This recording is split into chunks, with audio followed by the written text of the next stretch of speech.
तो साथियों, इस पाखंड को छोड़ना होगा, तभी समाज आगे बढ़ सकेगा। बच्चों को पढ़ाना होगा। हम तो लोग गंगा स्नान में डूबे, हम तो देखते हैं सावन के महीने में हमने लिख दिया था अपने मोबाइल पे, आषाढ़ी वाले दिन, एक दिन पहले, कि कल से मूर्ख मास शुरू होने वाला है।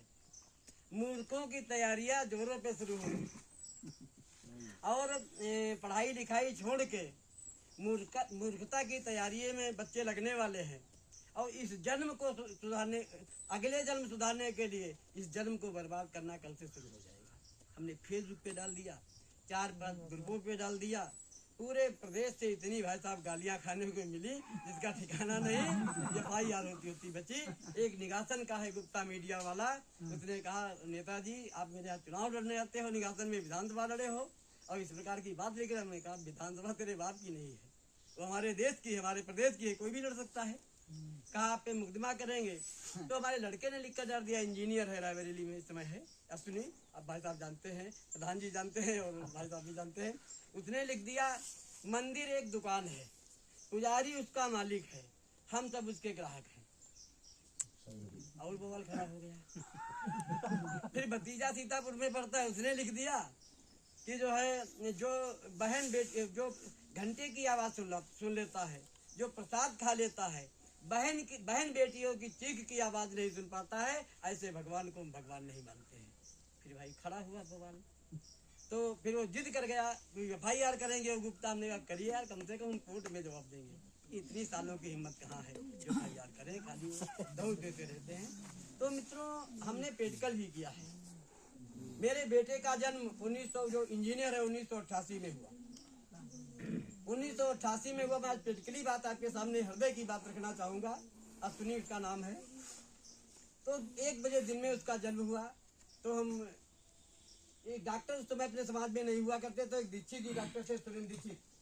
तो सुरेंद्र दीक्षित को मौसम बुलाने गए ATS लगवाने के लिए, इंजेक्शन लगवाने के लिए। तो उनके पिताजी ने कहा फेरूलाल भैया क्या बात है सर? हमने कहा बाबा पोते का आपका जन्म हुआ है, तो डॉक्टर साहब को बुलाने आए हैं। कहीं कैसी साइड में हुआ है? हमने बाबा साइड बढ़िया है। कहीं किससे पूछे हो? हमने कहा किसी से नहीं। कहीं कैसे जान गए हो? हमने कहा माँ खुश है, प्रथम पोता हुआ है, बहन खुश है, प्रथम भतीजा हुआ है, भाई खुश है, प्रथम भतीजा हुआ है, पिताजी खुश है, प्रथम पोता हुआ है, हम खुश हैं, प्रथम लड़का हुआ है, और घरवाली खुश है, प्रथम बेटा हुआ है। इससे बड़ी अच्छी साइड कब हो सकती है? तो फेरूलाल आइज करे, कहा यार फिर साइड कब खराब थी? हमने कहा पिछले वर्ष बाबा खत्म हो गए थे, पूरा घर हो रहा था, इसके तो कहा यार तुम जैसे लोगों ने देश को बिगाड़ दिया। दौड़ के गए, एक देवी नंदन पंडित जी वहाँ रहते थे, आप लोग जानते होंगे मुसलमान में, उनसे साइड पूछ के आ गए। फिर लाते चले आए, अदर पे ये लड़का मूलन बो बाबा कौन बादर भाषे मूलन बो, अच्छी बात है। तो कहा अच्छी बात है, अच्छा क्या है?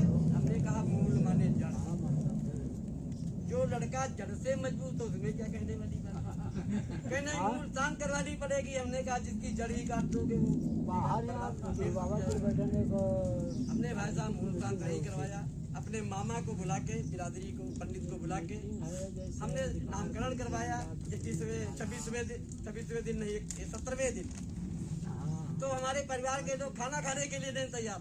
लड़का पंडित जी अफवाह उन्होंने उड़वा दिया, मूलों में हुआ है, कहा खाना नहीं खाएंगे, लड़का मूलों में हुआ, मत खाइए यार। अभी जाते हैं माहौत बुला लाते हैं पास में, खाना में सब खा लेंगे, बात खत्म हो जाएगी।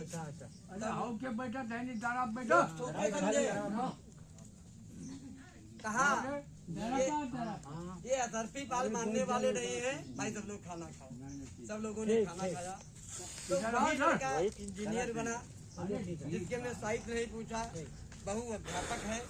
और जिन लोगों ने मूल साथ करवाई, मूल्य आदो भेड़ी चला जाए कहीं देख ले। ये पेटकली बात है। तो पाखंड को जब छोड़ोगे तभी संभव है। जब तक ये पाखंड इस रामायण को पढ़ते रहेंगे, रामचरितमानस को पता नहीं कौन सी तुम ब्रह्मा और विष्णु को पूछते रहेंगे, झूठे शंकर और देवी देवताओं को पूछते रहेंगे, तब तक समाज का विकास। अरे वही बाइट रही हो यहाँ जो दौरा पड़ा है। महापुरुष को समझो, बाबा साहब को समझो, पेरियार साहब को समझो, तब विकास संभव है। साथियों आप समझाएंगे, चलो बैठ जाएंगे। राजनीति से तो हम कुछ हासिल कर सकते हैं, आवास हासिल कर सकते हैं, एक पट्टा 2-3 बीघे का हासिल कर सकते हैं, ये 2000 रुपये जो आते हैं मोदी वाले ये हासिल कर सकते हैं, 5 किलो राशन हासिल कर सकते हैं। लेकिन सामाजिक क्रांति राजनीति से नहीं हो सकती है। सामाजिक क्रांति समाज से निकलती है, जो कई पीढ़ियों तक काम आती है। ये तो महीने 2 महीने और 1-2 पीढ़ी तक काम करने वाला है ये सब अच्छा बच्चा। तो साथियों, नए बच्चे हमारे पाखंड की तरफ न मुड़ जाएं, इस पे हमें विशेष ध्यान रखना है। हम तो सोच रहे थे पूरा गांव ये अम्बेडकरवादी है, लेकिन यहाँ भी भुइयारे बाबा है। भुइयारे बाबा का अर्थ ही है, पासी समाज के थे, वो पासी थे, भले कोई बैठा हो, वो सारी जमीन हार गए जुआ में। अब वो तब वो भुइयारे उनका नाम पड़ा कि भुइयारी गए। हम जुआरी को पूज रहे हैं, बताओ, पढ़े लिखे होकर उस जुआरी की हम पूजा कर रहे हैं जो भुई हार गया, इसे भुइयारे कहने लगे। तो ये सब सोचना पड़ेगा हमें, जो है दिमाग लगाना पड़ेगा। आज से नवव्रत शुरू है। नवव्रत कुछ नहीं है भाई साहब, ये माताएं बहनें भी बैठी, इन्हें भी इतिहास जानना जरूरी है। ये जब ये ब्राह्मण भारत आए तो 9 कन्या साथ में लेकर आए। तो शंकर जी हमारे आदिवासी थे, जिनके बॉर्डर पे पहरा था। तो शंकर जी ने कहा ठहरो, इन लोगों को रोक दिया, आगे नहीं बढ़ने दिया। तो ब्राह्मणों ने सोचा अब हमें कुछ उपाय करना चाहिए। तो शराब की बोतल निकाले, ब्राह्मण आरी पीने लगे। तो शंकर जी ने कहा ये क्या है? कहेंगे यार शराब है, कहने हमें भी पिलाओ। शंकर जी पिए, थोड़ा नशा हुआ, यार बहुत अच्छी चीज है, और लाओ, और दिया। तो फिर कहा यार ये सब क्या लिए घूम रहे हो? ये लड़कियां, अच्छा जो उत्तर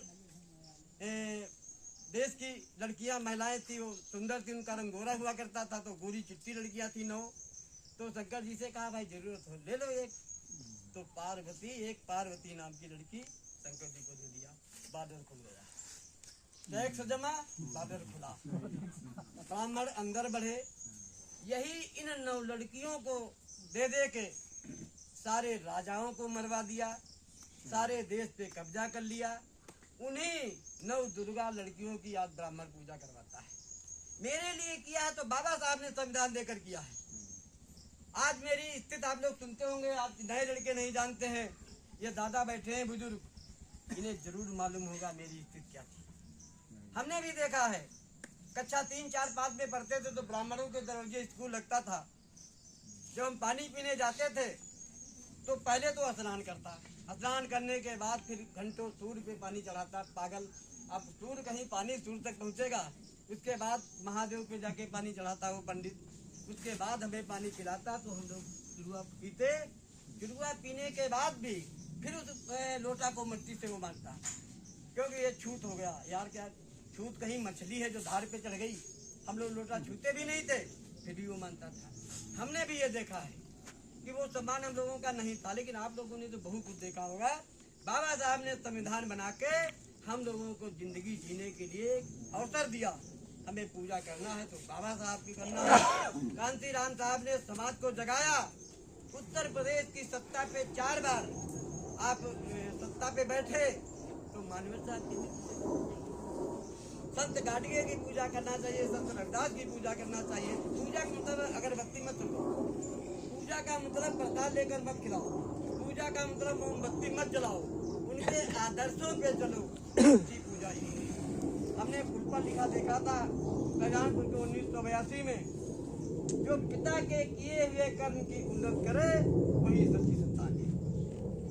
हम अपने महापुरुषों के बताए हुए रास्ते पे चले। तथागत गौतम बुद्ध ने कहा है मुझे मत पूजिए, मेरे मार्ग को समझिए। कि जो हमने बताया उस रास्ते को समझिए। उन्होंने बस यही तो कहा, ये नहीं कहा मेरे सामने अगरबत्ती जलाओ, मुझे मीठा खिलाओ। उनके बताए हुए मार्ग पे चलिए, यही सच्ची पूजा है। पिता के बताए हुए मार्ग पे चलिए, यही पिता के लिए सच्ची पूजा है, सच्ची श्रद्धांजलि है। साथियों, एक बेटा, एक पिता की 2 संतान हो, एक बेटा पिताजी का नाम रखता हो, पिताजी पिताजी पिताजी पिताजी नाम रखना शुरू कर दे। एक बेटा नाम न रटे, पिताजी से पूछे, पिताजी भूखे हो रोटी ला के दे, प्यासे हो पानी ला कर दे, बैठने के लिए कुर्सी ला के दे। तो बताओ पिता किसको मानेगा, खाना देने वाले को या पिताजी रटने वाले को? पिताजी रटने वाले की इज्जत नहीं होगी पिता की नजरों में, सेवा करने वाले की इज्जत होगी। तो महापुरुषों के बताए हुए रास्ते पे चलिए, तभी महापुरुषों का सच्चा सम्मान है। उनके सामने दिया जलाने से और लड्डू चढ़ाने से उनका सम्मान नहीं बल्कि अपमान है।